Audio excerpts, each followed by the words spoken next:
નમસ્કાર મિત્રો, અમારા નવા વિડીયોમાં આપ સૌનું હાર્દિક સ્વાગત છે।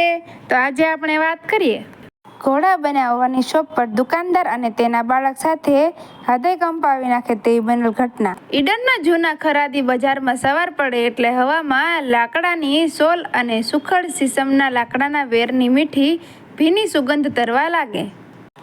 અહીંની ગલીઓમાં સૂર્યના કિરણો પહેલા પ્રવેશે અને પછી છીણી અને હથોડીનો લયબદ્ધ ટક ટક ટક અવાજ શરૂ થાય।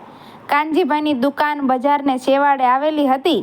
દુકાન ઓછી અને જાણે લાકડામાંથી જન્મેલી કોઈ રહસ્યમય દુનિયા વધુ લાગતી હતી। છતના નળિયામાંથી છણાઈને આવતો સવારનો કુમળો તડકો હવામાં ઉડતા લાકડાના બારીક વેરને સોનારી બનાવી દેતો। કાનજીભાઈ એક જૂના ઘસાયેલા બાજટ પર બેઠા હતા। તેમની આંગળીઓમાં કરચલીઓ હતી, પણ જ્યારે એ આંગળીઓ લાકડા પર કરતી ફરતી ત્યારે એવું જ લાગતું જાણે કોઈ સંગીતકાર વાજિંત્રના તાર પર હાથ ફેરવી રહ્યો છે। તેમની સામે બે નાના નાના ટેકરા પર તેમના બે પૌત્ર બેઠા હતા, 15 વર્ષનો શિવમ અને 12 વર્ષનો કવન। શિવમની આંગળીઓમાં ગણિત હતું। તે જ્યારે લાકડાનો ટુકડો હાથમાં લેતો ત્યારે તેના મગજમાં એક ચોક્કસ નકશો તૈયાર થઈ જતો। તેની છીણી માપસર ચાલતી, તેનું ધ્યાન ક્યારેય ભટકતું નહીં। તે જે કંઈ બનાવતો, પછી તે લાકડાનો હાથી હોય, મોર હોય કે રથ, તે એકદમ આબેહૂબ અને સમપ્રમાણ હોતું। જો શિવમ 2 લાકડાના પોપટ બનાવે તો બંને વચ્ચે લાળ જેટલો પણ તફાવત ન હોય, જાણે એક જ બીબામાંથી ઢાળ્યા હોય। તેની આ ચોકસાઈના આખા બજારમાં વખાણ થતા। ગ્રાહકો શિવમની કારીગરી જોઈ અને અચૂક કહેતા, કાનજીભાઈ, આ છોકરો તો તમારા નામનો ડંકો વગાડશે હો! એના હાથમાં તો જાદુ છે। આવા સમયે એક ખૂણામાં બેઠેલો કવન પોતાના હાથમાં રહેલા અડધા છોલાયેલા લાકડા તરફ નીચી નજરે જોઈ રહેતો। કવનની આંગળીઓમાં કવિતા હતી, પણ કમનસીબે લાકડાના બજારમાં કવિતા કરતાં ગણિતની વધુ કિંમત હતી। કવનથી ક્યારેય સીધી રેખા નહોતી દોરાતી। તે ગમે તેટલી કોશિશ કરે તેનાથી 2 રમકડા એક સરખા બનતા જ નહીં। જ્યારે તે લાકડા પર છીણી મૂકતો ત્યારે તેનું મન ભટકવા લાગતું। તે પેલા પોપટના પીછા કોતરતો હોય અને અચાનક તેને બારી બહાર ઉડતું કબૂતર દેખાય તો તેના હાથ આપોઆપ પોપટની પાંખોને કબૂતર જેવો વળાંક આપી દેતા। શિવમનો પોપટ સીધો અને શાલીન બેઠો હોય, જ્યારે કવનનો પોપટ જરાક ડોક વાંકી રાખીને આકાશ તરફ જોતો હોય એવો બની જતો। એનાથી સમપ્રમાણતા જળવાતી નહોતી। કવનને પોતાના પર ભયંકર ગુસ્સો આવતો। તે મનોમન વિચારતો, કેમ મારાથી શિવમભાઈ કેવું કામ નથી થતું? કેમ મારા હાથ મારું માનતા નથી? શરદ પૂનમનો મેળો નજીક આવી રહ્યો હતો। ઈડરના મેળામાં આસપાસના ગામડાઓમાંથી અને શહેરોમાંથી લોકો લાકડાની કલાકૃતિઓ ખરીદવા આવતા। કાનજીભાઈએ બંને ભાઈઓને મેળા માટે ખાસ કાઠિયાવાડી ઘોડા બનાવવાનું કામ સોંપ્યું હતું। દરેક ઘોડો બરાબર 1 વેંતનો હોવો જોઈએ। તેની કેશવાણી અને પગની ખરીઓ એકદમ સફાઈદાર હોવી જોઈએ। કાનજીભાઈએ પોતાની ભારે પણ શાંત અવાજમાં સૂચના આપી। શિવમે તરત જ માપપટ્ટી લીધી, લાકડાના બ્લોક પર પેન્સિલથી ચોક્કસ નિશાનો કર્યા। તેની છીણીએ પોતાનું કામ શરૂ કર્યું। 2 જ દિવસમાં શિવમે 4 અદ્ભુત એકદમ સરખા કાઠિયાવાડી ઘોડા તૈયાર કરી દીધા। 4 ઘોડા ટટાર ગર્વથી છાતી કાઢીને ઊભા હોય તેવા લાગતા હતા। તેમને એક હારમાં મૂકવામાં આવ્યા ત્યારે એવું લાગતું કે જાણે રાજાનું કોઈ શિસ્તબદ્ધ સૈન્ય ઊભું છે। કવન હજુ પોતાના પહેલા ઘોડા સાથે જ મથતો હતો। તેણે શિવમની જેમ જ શરૂઆત કરેલી, પણ જ્યારે તે ઘોડાના આગળના પગ કોતરી રહ્યો હતો ત્યારે તેને અચાનક યાદ આવ્યું કે કાલે સાંજે જ તેણે મેદાનમાં એક વાછરડાને છલાંગ લગાવતો જોયો હતો. બસ તેના હાથ ફરી મરીચી મુજબ ચાલવા લાગ્યા. કવનના થોડા ઘોડાના આગળના બંને પગ હવામાં ઉંચકાયેલા બની ગયા. પરિણામે ઘોડાનું સંતુલન બગડી ગયું. ઘોડાને જમીન પર ઊભું રાખવા માટે તેને પાછલા પગ અને પૂંછડીનો આધાર આપવો પડ્યો. ઘોડાની કેશવાણી શિવમના ઘોડા જેવી સુવાળી અને પથરાયેલી નહોતી. કવનની છીણી ત્યાં જરા ઉતાવળી ચાલી ગઈ હતી, જેથી એવું લાગતું કે જાણે પવનના સપાટાથી ઘોડાના વાળ અસ્તવ્યસ્ત ઉડી રહ્યા છે.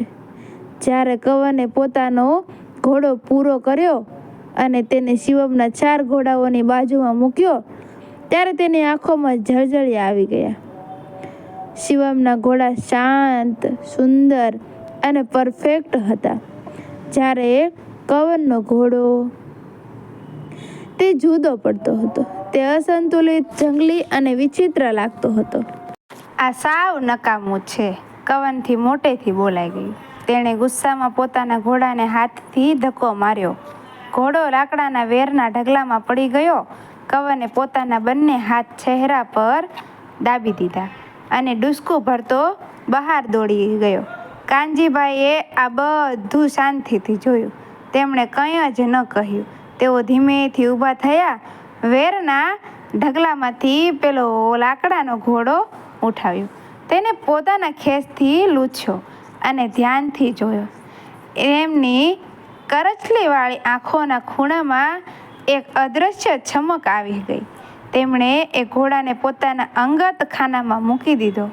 મેળાનો દિવસ આવી ગયો. મેદાનમાં ધૂળની ડમરીઓ ઉડી રહી હતી. ચકડોળની છીછિયારીઓ, ફાફડા જલેબીની સુગંધ અને હજારો લોકોના કોલાહલથી વાતાવરણ જીવંત હતું. કાનજીભાઈનો સ્ટોલ મેદાનની બરાબર વચ્ચે હતો. લાલ રંગના કાપડ પર લાકડાની અદ્ભુત કલાકૃતિઓ ગોઠવાયેલી હતી. શિવમના બનાવેલા 4 કાઠિયાવાડી ઘોડા સૌથી આગળ મૂકવામાં આવ્યા હતા. ત્યાંથી પસાર થતો દરેક માણસ એ ઘોડાઓ જોઈને રોકાઈ જતો. શું ફિનિશિંગ છે? એક શહેરી બાબુએ ઘોડા પર હાથ ફેરવતા કહ્યું. બધા જ એક સરખા? મારા ઘરના ડ્રોઈંગ રૂમમાં બંને બાજુ શોપીસ તરીકે મૂકવા માટે 2 તો આપી જ દો. થોડી જ વારમાં શિવમના 4 ઘોડા વેચાઈ ગયા. શિવમનો ચહેરો ગર્વથી ચમકી રહ્યો હતો. કવન સ્ટોલના એક ખૂણે બેસી અને ચૂપચાપ બેઠો. તેણે આજે કોઈ જ વસ્તુ પ્રદર્શનમાં મૂકી નહોતી. તેને લાગતું હતું કે તેના બનાવેલા ખામીયુક્ત રમકડા જોઈને લોકો હસશે. તે જમીન પર પડેલી ધૂળમાં પોતાના પગના અંગૂઠાથી અર્થહીન આકૃતિઓ દોરી રહ્યો હતો. બપોર ઢળવા આવી. તડકો થોડો નરમ પડ્યો હતો અને એવી જ રીતે અચાનક કાનજીભાઈએ પોતાની થેલીમાંથી પેલો ઘોડો કાઢ્યો. કવનને બનાવેલો પેલો અસ્તવ્યસ્ત હવામાં પગ ઉંચકાયેલો ઘોડો બહાર કાઢ્યો અને તેને સ્ટોલની બહાર વચમાં ખાલી જગ્યા પર મૂકી દીધો. કવન ચમક્યો. દાદા, એ કેમ અહીં મૂકો છો? એ ખરાબ છે. લોકો હસશે મારા પર. પ્લીઝ એને લઈ લો. તેનો અવાજ કાપી રહ્યો હતો. કાનજીભાઈએ માત્ર એટલું જ કહ્યું કે જોઈએ. થોડી વાર પછી એક આધેડ ઉંમરના ભાઈ ત્યાં આવી અને ઊભા રહ્યા. તેમના ખભા પર એક જૂનો કેનવાસનો થેલો લટકતો હતો. આંખો પર ગોળ ચશ્મા હતા અને વાળ પણ અસ્તવ્યસ્ત હતા. તેઓ કોઈ કલાકાર કે ચિત્રકાર જેવા લાગતા હતા. તેમની નજર સીધી કવનના ઘોડા પર જઈને અટકી ગઈ. તેઓએ ધીમેથી લાકડાના ઘોડાને હાથમાં લીધો અને તેમની આંગળીઓ ઘોડાની ઉડતી કેશવાણી પર અને હવામાં ઉંચકાયેલા વાળના 2 પગ પર ફરી. તેઓ લગભગ 2 મિનિટ સુધી મૌન રહ્યા. કવનનું હૃદય જોર જોરથી ધબકી રહ્યું હતું. તેને લાગ્યું કે હમણાં આ માણસ કહેશે કે આ કેવો બેડોળ ઘોડો છે, આને સીધો ઊભો રહેતા પણ નથી આવડતું. પગ પેલા ભાઈએ ધીમેથી પૂછ્યું, આ કોણે બનાવ્યો છે? કાનજીભાઈએ કવન તરફ ઈશારો કર્યો. પેલા ચિત્રકારે કવનની સામે જોયું. તેમની આંખોમાં એક વિચિત્ર આદર હતો. બેટા, તેઓ ધીમે પણ સ્પષ્ટ અવાજે બોલ્યા, મેં આજે આખા મેળામાં સેંકડો લાકડાના ઘોડા જોયા છે. બધા જ સુંદર હતા, સફાઈદાર હતા, પણ બધા જ જાણે કોઈ ગુલામની જેમ ચૂપચાપ માથું ઝુકાવીને ઊભા હતા. કવન કંઈ સમજ્યો નહીં, તે માત્ર જોઈ રહ્યો. ચિત્રકારે ઘોડાને ઊંચો કરી કવનની આંખોની બરાબર સામે લાવીને કહ્યું, માત્ર તારો બનાવેલો આ એક જ ઘોડો એવો છે જે લાકડાનો હોવા છતાં ઊભો નથી. તે દોડી રહ્યો છે, તે આકાશ તરફ કૂદકો મારી રહ્યો છે, તેના વાળમાં પવનની ગતિ છે. બેટા, બીજા બધાએ લાકડાને આકાર આપ્યો છે, તે આ લાકડામાં શ્વાસ ફૂંક્યો છે. આમાં જીવ છે. કવનના ગળામાં કોઈ ડૂમો ભરાઈ ગયો. તેને પોતાનો કાનો પર વિશ્વાસ નહોતો આવતો. આ ઘોડો મને આપી દે, હું આને મારા સ્ટુડિયોમાં રાખીશ. મારે જ્યારે પણ મારું મન થાકશે ત્યારે ઘોડાની ઉડાન અને પ્રેરણા આપશે.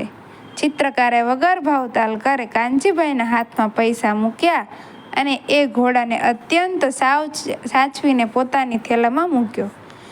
તેઓ ગયા પછી સ્ટોલ પર એક ગાઢ શાંતિ છવાઈ ગઈ. શિવમ પણ આશ્ચર્યથી કવન તરફ જોઈ રહ્યો હતો. તેને કદાચ પહેલી વાર સમજાયું હતું કે માત્ર માપપટ્ટીની ચોકસાઈમાં જ સુંદરતા નથી હોતી. કાનજીભાઈ ધીમેથી ઊભા થયા.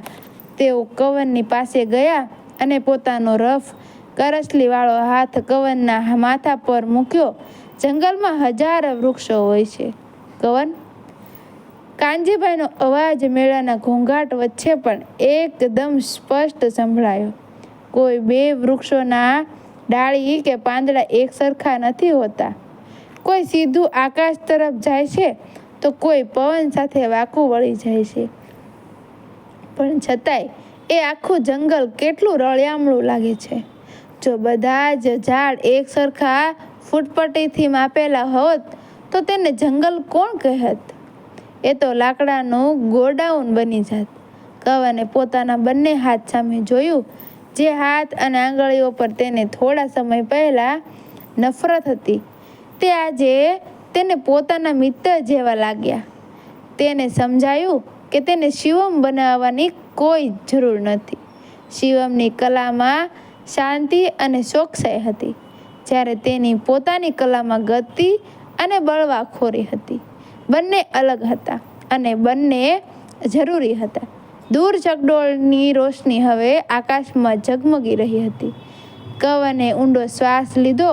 મેળાની હવામાં ઉડતી ધૂળ અને શેકાયેલી મગફળીની સુગંધ વચ્ચે તેને આજે પહેલીવાર પોતાના અસ્તિત્વની સાચી સુગંધ આપી હતી.